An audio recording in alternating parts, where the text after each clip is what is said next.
es regenerativo, es rotativo, es manejo del pastoreo, también entra la suplementación, entra la,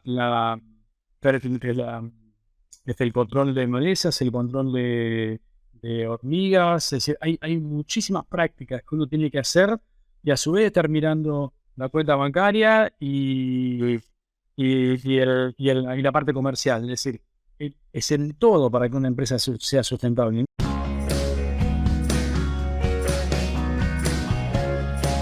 Hola a todos, bienvenidos a este nuevo episodio de Carnecast.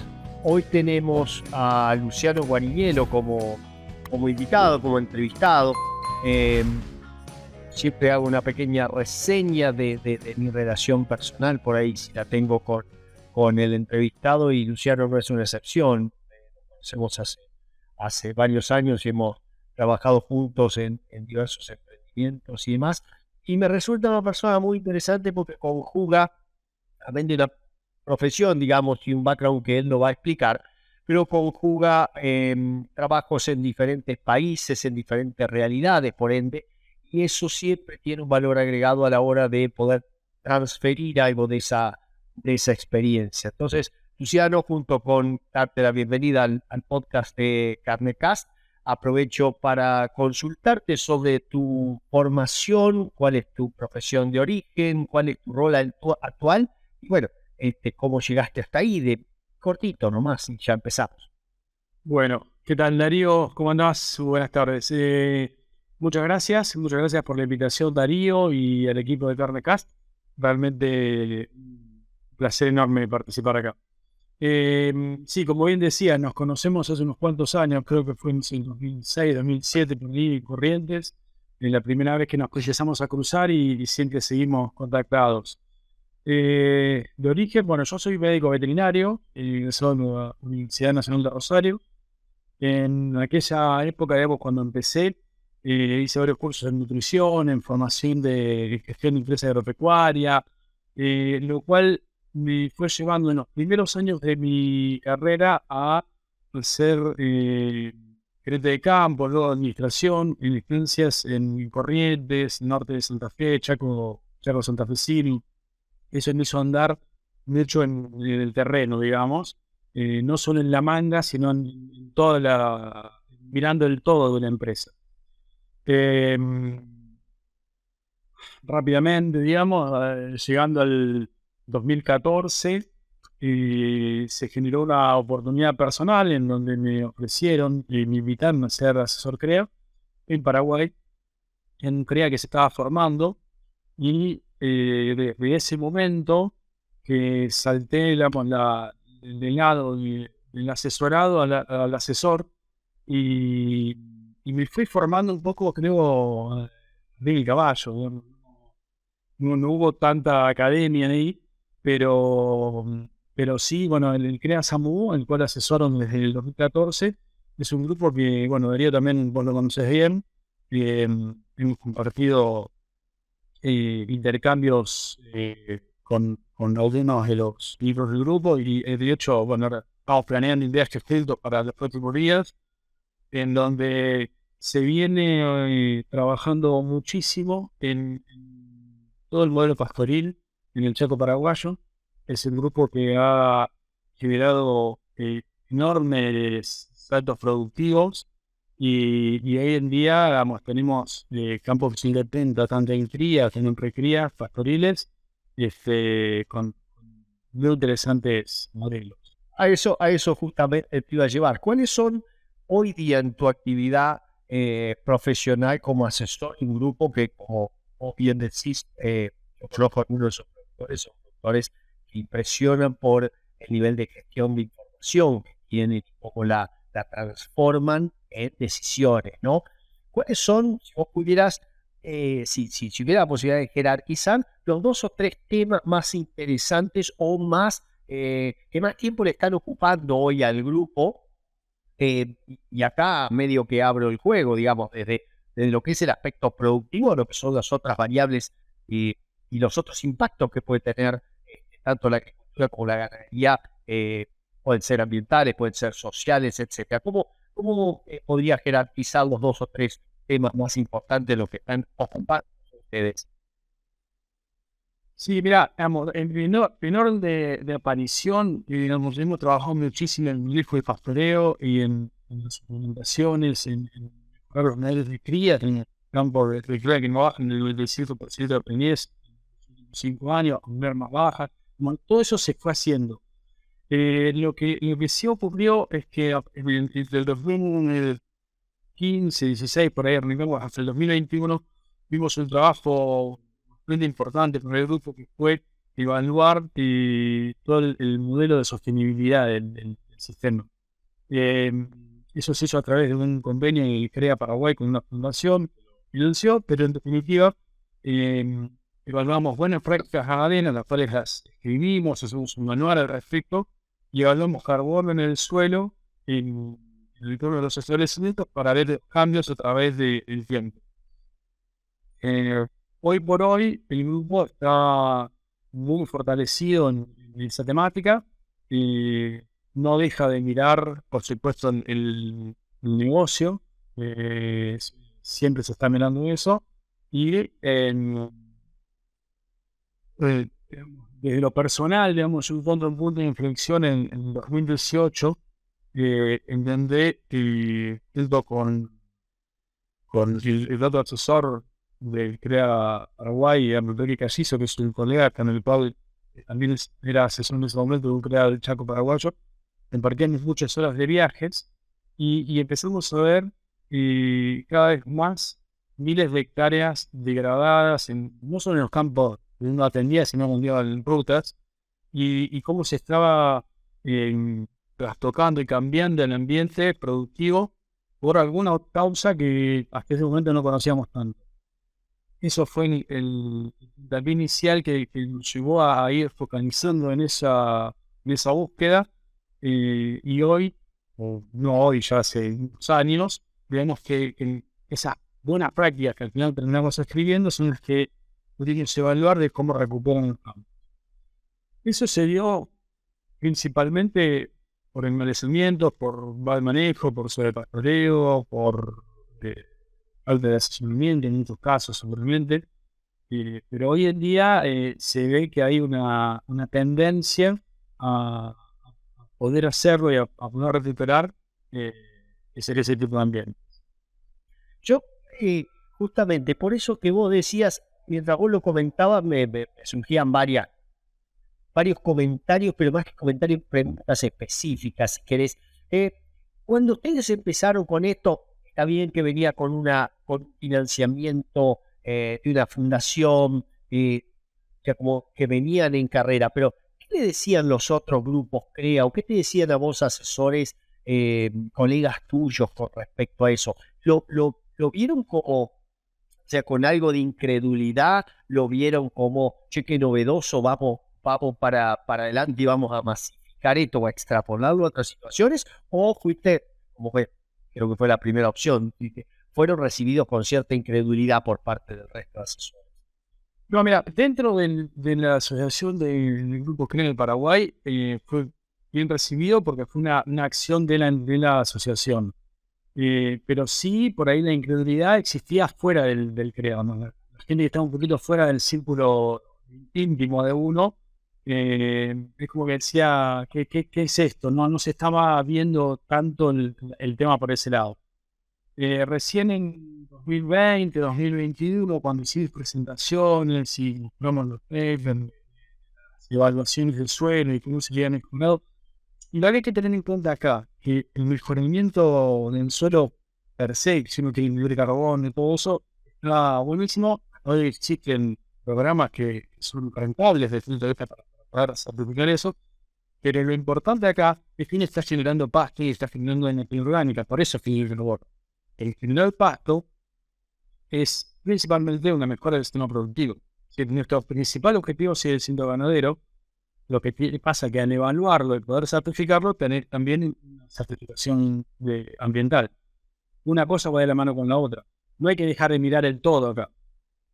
Bueno, a eso te iba a llevar con el siguiente interrogante, si querés, porque en estos días uno a veces coloca disparadores en las redes sociales para lograr justamente una interacción y se escuchan o se leen nombres para sistemas de pastoreo, tipos de abordaje que le ponen alguna palabra que está más o menos de moda y que no dejan de ser, a mi modo de ver, eso por favor, me gustaría contrastarlo contigo, es decir, no dejan de ser abordajes integrales, ¿sí? En donde vos estás viendo una recuperación de los niveles de carbono justamente en el suelo, producto de una mayor captura de dióxido de carbono en la atmósfera por la producción de pasto.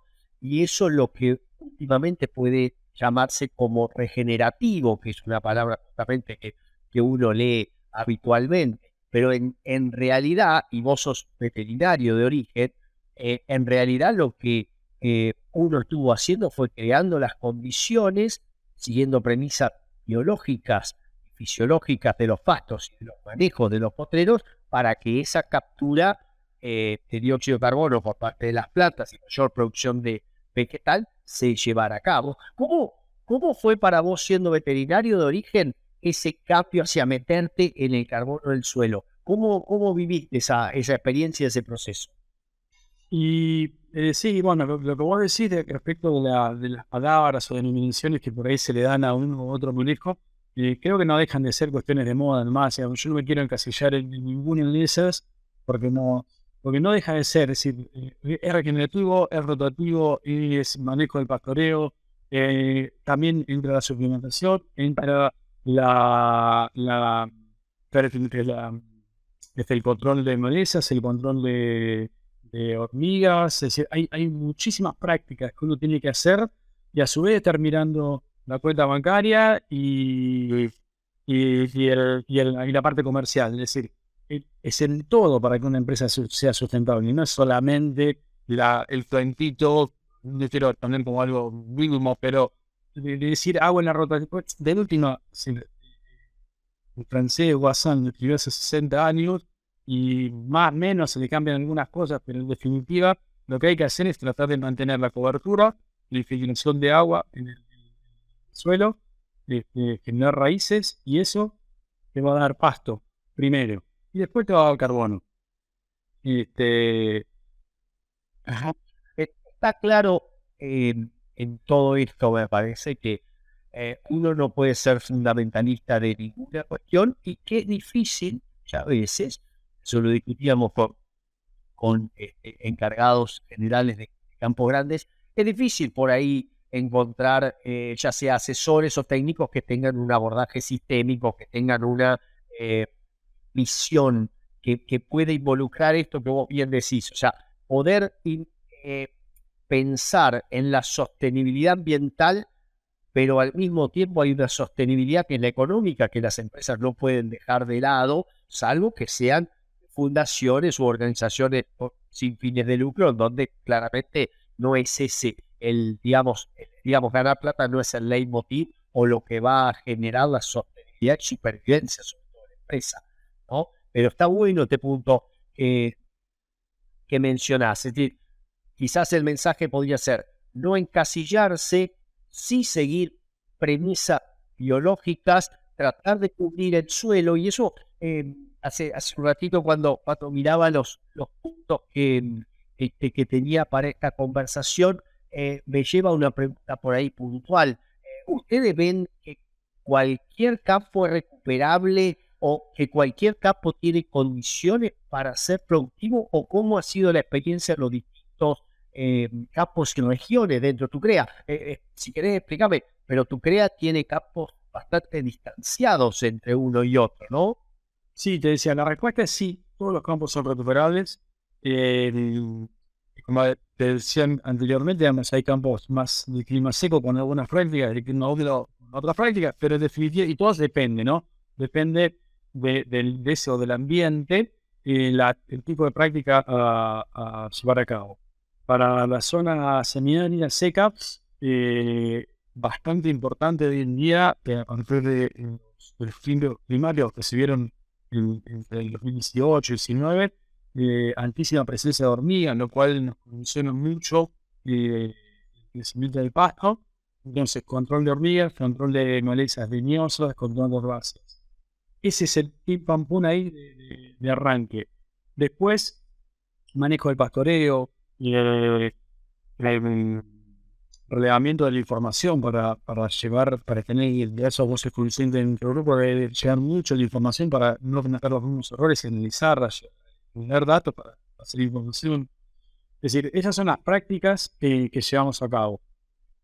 Si uno tiene que decir, si tengo una receta para cada campo, y no, es a cada uno es esta y la otra. Pero, y tampoco es que hay una sola cosa, tengo que decir, bueno, hago pastoreo rotativo con él y cambio en el mundo. No, tampoco es así.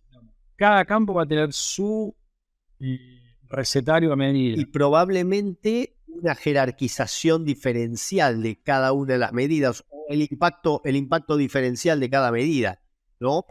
Exacto, y a algunos le va a llevar 6 meses ponerse en marcha y a otros 1 año y medio, es decir, porque no arrancan de la misma posición, porque a veces los empresarios no son igual de eficientes en llevar a cabo las cosas, entonces uno lo hace de una manera y otro de otra. Cada caso es un mundo ahí.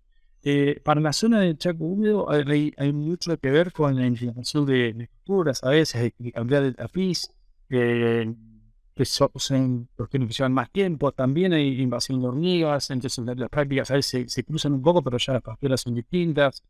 Después tenés recuperaciones como las en el Cerrado brasilero, que tienen ya corrección de minerales, cosas que en el Chaco no hace falta. Entonces, cada región tiene su mundo. Vos hablás de corrección minerales en el suelo. En el suelo, claro. Porque para que el pasto pueda volver, pasto que antes había pasto, se fue, desapareció la causa que haya sido. Y si no corregís minerales en el cerrado, difícilmente vuelves a tener pasto. Entonces, en el Chaco no tenemos esa restricción prácticamente. Realmente está muy bien el suelo y se pueden, con prácticas básicamente de controlar hormigas, no se eliminan, porque no se eliminan nunca del todo. Convivir armónicamente y tratar de eliminar leñosas y herbáceas son las prácticas principales para lograr más pasto. Eso me da más raíces, más materia. Y eso, cuando vos, digamos, a partir ya 8 años en trabajo en Paraguay, ahora hablamos del manual, sí, de las prácticas, pero cuando vos decís, hey, si yo tuviera, ¿cómo ves la posibilidad de extrapolar eso a la región de Argentina, por ejemplo, o inclusive ver en Uruguay que no vas a encontrar la misma situación, ¿sí? En términos de las leñosas y demás, pero sí podés encontrar campos que han ido perdiendo potencial por ahí productivo a partir de manejos que, de vuelta, quizás hubo algunas razones para hacerlos en aquel momento, pero hoy ya lo que nos va demostrando la experiencia es que no han sido favorables en cuanto a la producción o a la sostenibilidad de la producción. ¿Cómo ves la posibilidad de extrapolar este tipo de manejos a nuestras regiones o a la región argentina, región del norte? Mira, yo lo veo factible y de hecho, es decir, a mí todo esto, desde lo personal en el CREA, también me llevó a trabajar en un programa, en una acción privada, donde se está trabajando en certificar estos campos y hoy en día hay muchos productores que están entrando a certificar sus manejos y pueden cobrar por esos certificados de carbono. Hoy ya es una práctica que es comercial. A través de eso, justamente, nos han llegado consultas para extrapolar esto a Argentina, a la zona de La Pampa, al norte de Argentina, y zona de Chaco, y vos ahora me acercás, digamos, la incógnita de Uruguay. Entiendo de que las prácticas no son las mismas, pero que sí es extrapolable, porque en definitiva lo que hay que lograr es, en esos suelos que por ahí están compactados, que han perdido fertilidad, es devolverles la dirección, en algunos casos habrá corrección mineral, y básicamente lo que hay que lograr es cobertura. Logrando cobertura uno tiene raíces, y estoy siendo veterinario un agrónomo, yo no sé que te tengo oído acá, pero es una ciencia que me ha apasionado. Hoy me lo habías preguntado y no te lo respondí, creo. Me he metido en todo esto un poco leído y por supuesto he leído al respecto, pero no una información de base, pero me ha apasionado la temática. Pero fíjate vos si esto sale de la charla, digamos, técnica y se va a lo filosófico. Cuando uno tiene una formación de base, pero es capaz de meterse basado en la pasión y el interés, ¿sí? Porque muchas veces vos le vas a poner pasión a lo que te interesa, no le vas a poner pasión a algo que no te interesa. Cómo uno demuestra también una flexibilidad, además, o sea, aparte si querés de una formación básica, vos podés perfectamente meterte en otros temas para saber cómo conversar y qué preguntar a la gente que puede ser experta en ese tema, que tiene un background mucho más profundizado, si querés, o mucho más extenso en ese tema. Pero yo creo que eso también, de vuelta, es más filosófico que técnico esto, pero también hace al avance profesional y al desarrollo profesional. Cuando vos podés, no ser tal vez, no vas a ser, digamos, nadie de nosotros va a ser reconocido un experto en suelo, entre nosotros dos, pero si uno ya puede entender algunos conceptos básicos de suelo, claramente está en condiciones de plantearse interrogantes más precisos para tener el teléfono del que sabe y poder preguntarle y discutirlo en otros ámbitos también. Entonces, yo considero, volviendo al tema, considero la pregunta contestada como la facilidad de extrapolación, y va la otra quizás más picante. Es decir, a ver, ¿qué encontraste vos en Paraguay dentro del contexto de negocios que pueda ser diferente a otras regiones? O quizá encontraste algo en Paraguay que es diferente a las regiones en cuanto al contexto de negocios que te llevó a decir, bueno, mirá, acá tenemos que recuperar el campo, pero además esto también puede ser una oportunidad de ganar plata a través de la recuperación de carbono en los suelos. Sí, claramente, digamos, justamente eso es lo que tiene Paraguay como país, tiene su cuestión cultural, es un país de enormes oportunidades, es un país muy enorme posibilidades, digamos. Hay una gran cultura de la sociabilidad, por cualquier cosa ya armamos una sociedad, arrancamos y se va para adelante. Nosotros armamos comisiones. Claro, esa es la diferencia. En Paraguay son más sociedades anónimas.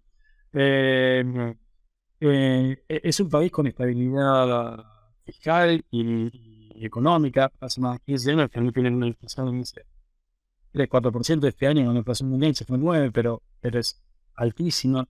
Sí, comparado con Argentina, me refiero, ¿no? Entonces, sí, hay una oportunidad de negocio. Justamente vos fíjate, esta empresa que creo que no lo mencioné, que hemos formado con unos asesores que están trabajando en brindar servicios de asesoramiento y nos empezamos como eso, ¿no? Como servicio de asesoramiento de protección de facturas, de suelos. En Paraguay fue de alguna manera vinculado eso, nos vinieron a buscar y nos terminamos juntando con una empresa suiza que se está hoy en día certificando suelos y carbono en los suelos. Esos certificados se hacen en línea básica, cada productor entra con su campo. Encima es un paquete muy interesante porque no tiene que pagar el productor para entrar y no hay costo de entrada. Entonces se certifica y a los 2 o 3 años se vuelve a evaluar el carbono después de haber llevado adelante las prácticas de recuperación y el productor cobra el bono por esa venta de ese certificado. Hoy por hoy es comercial totalmente, si se puede hacer, y capaz, el 30, el 50% de lo que le presta el productor recuperar el campo, lo recupera por esos bonos de carbono. Entonces no es muy preparado. No, claro. Y yo pensaba también que eso a modo de, no sé si es publicidad la palabra, pero sí la promoción de lo que se hace puede, de parte de gobiernos que entiendan o digamos, de estamentos oficiales que entiendan la importancia de la mejora de las características del suelo a intentar algún tipo de, digamos, no sé si es diferimiento o exenciones impositivas gracias a eso. O sea, yo estoy cuidando un suelo para la posteridad, ¿sí? Ya sea la posteridad de mi empresa o la posteridad del resto, y claramente eso podría llegar a tener también en el futuro un apoyo de tipo alivio fiscal o lo que fuera. Capaz que es muy idealista lo que pienso, pero cuando las Sí, cosas... todavía no la vi esa, pero puede existir. Puede existir, sí, sí, Es que sí o uno sí. por ahí, como te digo, puede ser al principio una visión idealista, ya que puedas cobrar un bono de carbono, es una gran noticia, si querés, o es un gran avance, pero cuando además uno dentro de un sector puede demostrar mejoras apreciables que hacen que un recurso estratégico de los países de nuestra región, digamos, Sudamérica es completamente complementaria con continentes como sudeste asiático. Digamos, ellos producen tecnología, tienen un montón de gente que necesita comer y nosotros tenemos relativamente poca gente con poca tecnología y tenemos mucha comida. Entonces le mandamos un poquito de comida, ellos nos mandan un poquito de tecnología y quedamos más o menos ahí, siempre tratando de tener un superávit comercial nosotros, para, para que nos quede algo en la billetera, pero uno ve que es un recurso, el suelo y la producción que emane de esos suelos, completamente estratégico para nuestra región. Y por eso es importante pensar, ya medio cerrando esto, sobre el manual de buenas prácticas de recuperación. Ya dijimos que no hay un solo, digamos, no hay una receta mágica para todo, pero ¿qué, brevemente nomás, qué compilaron ustedes y cuál fue, si querés, te lo dejo como segunda y trato de acordármela yo después a la pregunta, pero sí, ¿cuál fue si querés, el aprendizaje más grande que sacaste después de un fracaso? ¿O cuál fue el fracaso más grande que te enseñó muchas cosas? Pero vamos, lo que sí hemos tenido, te digo, a nivel productivo, sí. Recuerdo, ahora me hiciste pensar en el 2015, tuvimos una HAT, con una jornada de trincheras abiertas en Paraguay, que fue la primera que hizo la Junta del Paraguay, que hizo un ingreso en un campo de minería. Y me tocó exponer a mí, junto con otros, técnicos de INTE también, un modelo que veníamos teniendo de altas cargas, y realmente con altísima producción de carne. Pero no estábamos viendo el todo. Ese es el fracaso que te tengo que tener. Estábamos viendo la producción de carne, la rentabilidad económica, hasta ahí venía así perfecto. Pero después de 2 o 3 años de, ese, de esas evaluaciones con altas cargas de verano y de invierno y alta producción de carne, que todo el pasto que se generaba se estaba sacando en el forno de carne, nos quedamos sin reservas en un invierno extremadamente seco y explotó el campo. Entraron las hormigas, entraron las malezas, detonó el mismo campo donde había sido la jala. Eso sí me hizo aprender el tema de, como herramienta luego, de llevar un buen balance forrajero y ajustar cargas en distintos momentos del año. No es todo igual todo el año. Y creo que eso sí fue un aprendizaje que, es más, que quedó expuesta en ese momento como una gran tecnología y en realidad era un rancho. Pero bueno, son cosas que a veces pasan y uno se equivoca y tenés que remontarla poniendo la cara y decir, bueno, ahora lo hacemos de esta manera para que salga mejor. Yo creo, por eso te llevaba hacia esa pregunta, porque vos, uno cuando entiende la conceptualización de estas cosas y dice, bueno, sí, hay una relación como mensaje, ¿no? Hay una relación entre la carga animal y la producción de kilos de carne por hectárea. Eso, en general, a nosotros en las facultades nos la enseñan como casi como lineal, y a veces no hacemos, y acá hago yo mi autocrítica personal, no hacemos suficiente hincapié en que en general son lineales esas relaciones en determinados segmentos de producción y esos segmentos no son iguales en cada campo. Una vez que uno lo supera o viene un evento inesperado, ese famoso cisne negro que tanto nos acecha. Una vez que aparece ese evento, claro, vos tenés una gran crisis del modelo y de ese modelo uno tiene que salir recuperando, ¿sí? Porque realmente retrocede varios casilleros. Pero claro está, por la forma que vos lo explicás, es que eso digamos, marcó una forma de trabajo y sobre todo marcó tal vez una estrategia a futuro, que es lo del manual. Porque probablemente gracias a esa mala experiencia, ¿no? Probablemente muchas de las cosas que están plasmadas en ese manual, y a eso quiero ir ahora, quedaron expuestas ahí, ¿no? Sí, a partir de ahí aprendimos a reconocer que teníamos hormigas, a ver la forma de combatirlas, a combatir las malezas de alguna manera que sea eficiente, a generar un balance forrajero que al principio lo ajustábamos por distintas, si lo ajustábamos por kilos por hectárea, después lo usamos un poco por índice verde y lo terminamos ajustando hoy en día por sigas del campo. Cada campo tiene su curva de pluviometría y ajusta su balance forrajero por precipitaciones. El crecimiento del pasto lo podemos medir por precipitaciones. Vos hacés con las precipitaciones del campo lo que llueve hasta cierto momento es lo que explica el crecimiento posterior o lo que vas a tener de diferido en el invierno. ¿Es así o la agarré para cualquier lado? No, está bien, es más o menos así, digamos. Vos tenés una producción, digamos, lo que tenemos es evaluación de corte y pesaje en laboratorio del pasto en distintas jaulas y eso correlacionado con las precipitaciones de ese campo, podés sacar un dato de cuánta agua necesitas para que te crezca tanto el pasto. Más o menos así.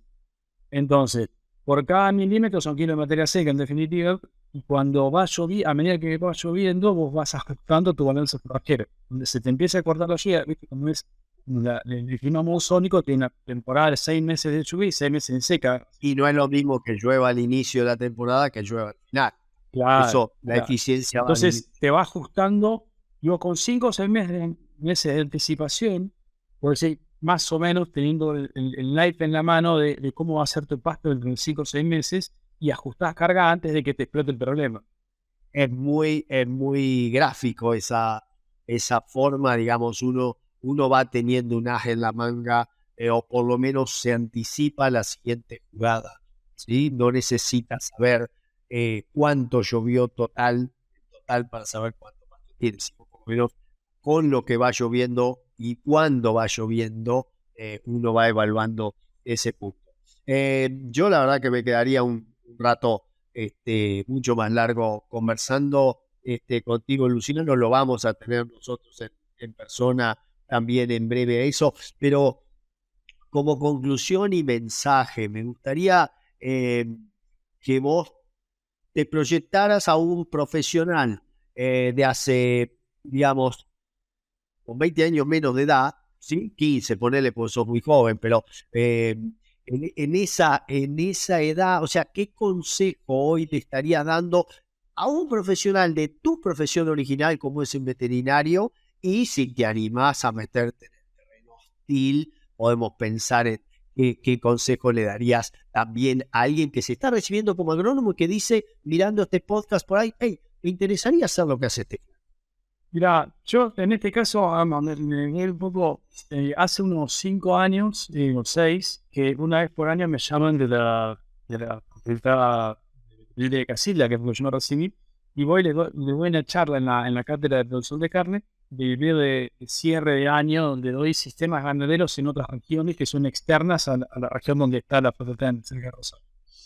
Y siempre trato de dejar ese mensaje a esos chicos, que es un chico de cuarto o quinto año, y más o menos lo que me estás diciendo, y creo que también puede aplicar para jóvenes que las oportunidades siempre están, que hay un mundo enorme de posibilidades en las oportunidades en esto del mundo que se viene con los manejos de sustentabilidad ambiental, digamos, evaluaciones, certificaciones. Si bien a veces son nichos, no es para todo el mundo, pero no hay que quedarse encasillado. Si sos veterinario vas a hacer tacto no es solamente eso, hay un montón de otras herramientas y oportunidades.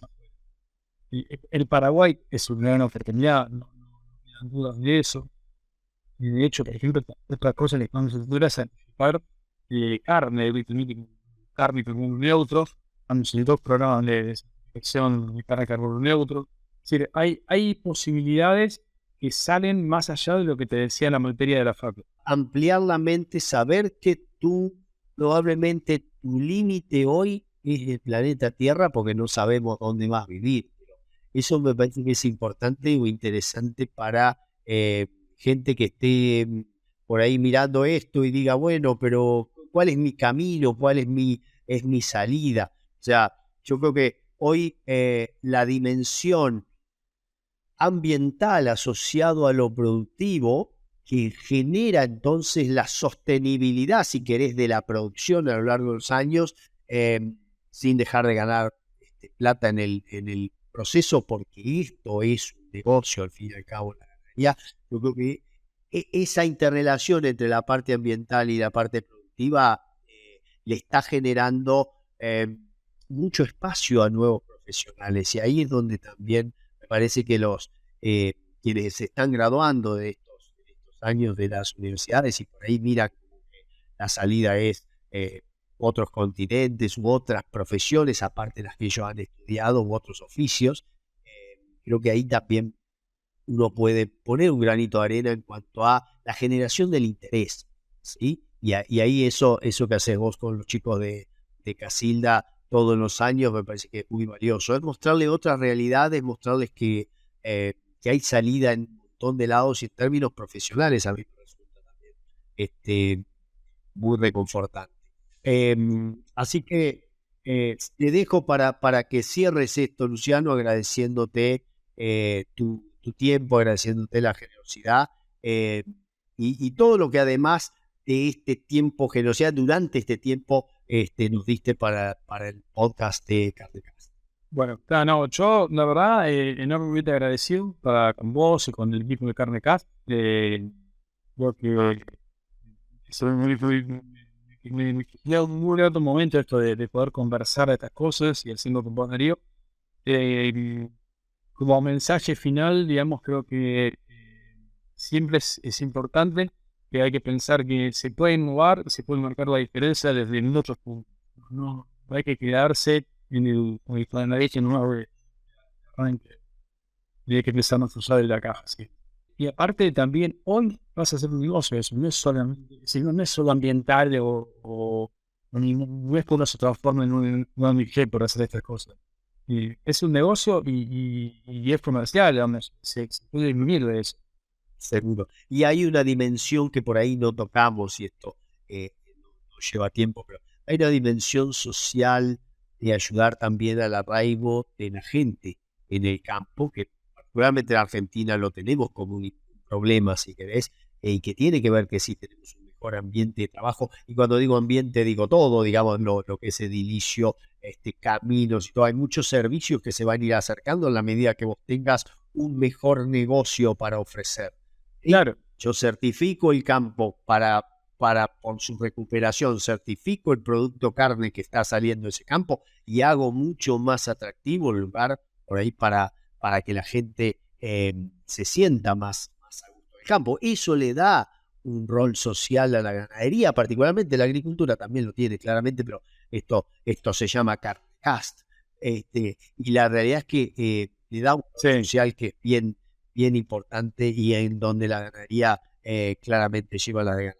De vuelta, muchísimas gracias, Luciano, y ya nos veremos prontito, si Dios quiere, en persona y en terreno, como para seguir discutiendo estas cosas. Perfecto, dale, un abrazo, que andes bien y un saludo a la audiencia. Muchísimas gracias. Gracias.